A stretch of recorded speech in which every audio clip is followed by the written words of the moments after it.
The silk is gone. The gold is gone. The incense that once perfumed every room she entered has been replaced by the smell of her own unwashed body and the leather armor of the Roman soldiers who stand inside her chamber, not outside. Inside, watching her every movement, every breath, every moment, she closes her eyes. Cleopatra's seventh, Cleopatra, is 39 years old, and she sits on a wooden chair that was once a servant's seat, can feel the rough grain of it through the thin linen shift they have left her to wear, can hear the soldiers discussing her in Latin they assume she does not understand, can taste the copper of blood in her mouth, from where she bit through her own lip 3 days ago when they told her what Octavian planned to do with her in Rome. She was, until 23 days ago, the last pharaoh of Egypt, ruler of the wealthiest kingdom in the Mediterranean, lover of Julius Caesar, wife of Mark Antony, mother of 4 children, who carried the blood of both Ptolemaic and Roman dynasties. She commanded fleets. She negotiated with emperors. She spoke 9 languages and could argue philosophy with scholars and strategy with generals. The Library of Alexandria existed because her ancestors built it. The lighthouse that guided ships to harbor bore her family's name. She was Isis incarnate, the living goddess, the queen of kings. Now, she is a prisoner in her own palace, surrounded by men who have been given specific instructions about what they may do to keep her alive, and what they may do to her while keeping her alive. Wearing a garment so thin she might as well be naked, watching the door that no longer locks from the inside, counting the hours until Octavian decides he has extracted enough information and enough degradation and enough broken compliance to transport her to Rome for what comes next. She does not know yet that her son Caesarion, 17 years old, the child she made with Julius Caesar, the boy who should have inherited both Egypt and Rome, has already been captured trying to flee to India. She does not know that he is being brought back to Alexandria specifically so Octavian can decide whether to execute him in front of her or after she is gone. She does not know that her 3 younger children, the twins, Alexander Helios and Cleopatra Selene, age 10, and little Ptolemy Philadelphus, age 6, have already been designated as property of the Roman state, to be raised in Octavian's household as living trophies of his conquest. What she knows is that the guards changed shifts 2 hours ago. What she knows is that the night shift guards are different from the day shift guards. What she knows is that the night shift commander, a centurion named Gaius Cornelius Gallus, has made it very clear what he expects from her in exchange for small mercies like water and blankets and moments of privacy to relieve herself, without an audience. What she knows is that her death is the only thing she still controls.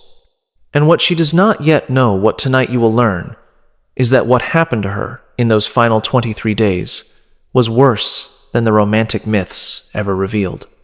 That the snake was a mercy compared to what Octavian had planned.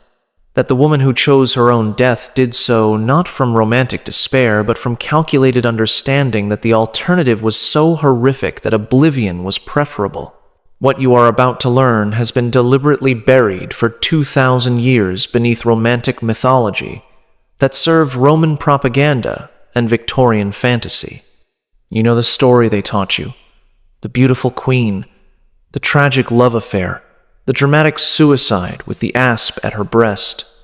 Hollywood has shown you Elizabeth Taylor draped in gold, speaking of love eternal, dying beautifully in silk sheets while sad music plays. This is not that story. Tonight you will learn what actually happened to Cleopatra after the Battle of Actium, the naval disaster that destroyed her fleet, bankrupted her kingdom, and left her trapped in an Egypt that was already being carved up by Roman administrators before she had even formally surrendered. You will learn what Mark Antony's death actually looked like. Not the heroic Roman suicide of legend, but a botched, agonizing, hours-long process that Cleopatra was forced to witness while covered in his blood. You will learn what it meant to be Octavian's prisoner, what the Roman guards did during night shifts, what interrogation looked like when the interrogators knew you had hidden treasure somewhere and were willing to do whatever was necessary to find it, what it meant to be kept alive, not out of mercy, but because your living body had more propaganda value than your corpse. You will learn what Octavian planned to do with her in Rome, the chains, the public humiliation, the slow parade through jeering crowds, the display of a living goddess reduced to defeated property. You will understand why. When Cleopatra learned the details of this plan, she began actively seeking any means of death that her captors might have overlooked. You will learn what happened to her children, what Rome did to the son of Julius Caesar, where the twins were taken, how Octavian erased not just a queen but an entire bloodline, systematically, deliberately, as matter of imperial policy. Subscribe if you want to understand what empires do to the women who dare to resist them. Comment below telling me where in the world you are watching from. Because Cleopatra is sitting in that wooden chair, listening to the guards decide what to do with her tonight, and I am going to tell you exactly what her final 23 days contained, what the history books sanitized, what the legends romanticized, what Rome wanted the world to forget. But first I need to warn you, this is not a love story. This is not a tragedy in the classical sense. This is the systematic destruction of a human being who happened to be the last obstacle to Roman domination of the Mediterranean world. The suffering you are about to learn about was not divine punishment or romantic fate. It was policy. It was calculated. It was what empires do. Let us begin with the moment everything fell apart. The Battle of Actium was fought on September 2nd, 31 years before the Common Era, in the waters off the western coast of Greece. Cleopatra commanded 60 Egyptian warships, the finest vessels in her fleet, crewed by men who had been trained in naval warfare for generations. Mark Antony commanded the combined Roman and Allied forces loyal to their cause, approximately 230 ships in total against Octavian's 400. The numbers alone told the story. But numbers do not capture what the battle actually meant. Cleopatra watched from her flagship a massive vessel called the Antonias, as the Roman formation closed around Antony's fleet like a fist. She watched as ship after ship was grappled, boarded, set ablaze. She watched men she had known for years die in water that turned red and then black with blood and ash. She watched the smoke rise so thick that the September sun became a red disk, barely visible through the haze. And then she made a decision that history has debated for 2,000 years. She ordered her squadron to break through the Roman line and flee south toward Egypt. Roman historians called this cowardice. Modern historians call it strategic retreat. What it actually was, according to fragments of letters that survived in the Alexandria archives until they were destroyed centuries later, was recognition that the battle was already lost and that preserving 60 ships and their crews more valuable than adding them to the disaster. Antony saw her sails turning south. He abandoned his flagship, transferred to a smaller vessel, and chased after her. He left his fleet, left his men, left the battle, left everything to follow the woman he loved toward a kingdom that was already dying. They did not speak for 3 days after reuniting at sea. According to a servant who attended Cleopatra during the voyage back to Egypt, a woman named Charmian, who would eventually die beside her queen, Cleopatra spent those 3 days in her cabin, refusing food, refusing conversation, writing letters she immediately burned.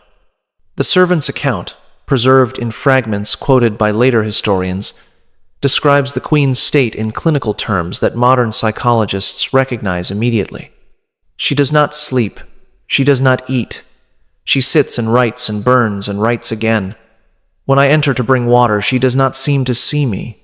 Her eyes are open, but they look at nothing in this world. I fear the queen is already somewhere else, somewhere inside herself where none of us can reach her. Cleopatra was not merely grieving. She was calculating. Egypt's treasury was depleted by years of funding Antony's military campaigns. The grain harvest had failed 2 years in succession, leaving the population hungry and restless. The Roman merchants who had once filled Alexandria's markets were gone, recalled to Italy on Octavian's orders. The allied kingdoms that had once sent tribute and trade goods had already begun negotiating with Rome for separate pieces. She had perhaps 12 months before Egypt's economy collapsed entirely. She had perhaps 6 months before the population grew desperate enough to riot. She had perhaps 3 months before Octavian's armies arrived at her borders demanding surrender. And she had a choice to make. She could offer Octavian whatever he wanted, in exchange for her children's safety and some fragment of autonomy. She could fight, fortify Alexandria, arm the population, force Rome into a siege that would cost them dearly even if they eventually won. Or she could flee, take her treasure, her children, her remaining ships, and try to establish a new kingdom somewhere beyond Rome's reach. She chose to try all three simultaneously. This was either brilliant or desperate. History has never quite decided which. The months between Actium and the final fall of Alexandria were not, as romantic histories suggest, spent in languorous despair punctuated by passionate reconciliation with Antony. They were spent in frantic activity, as Cleopatra attempted to salvage anything from the wreckage of her kingdom.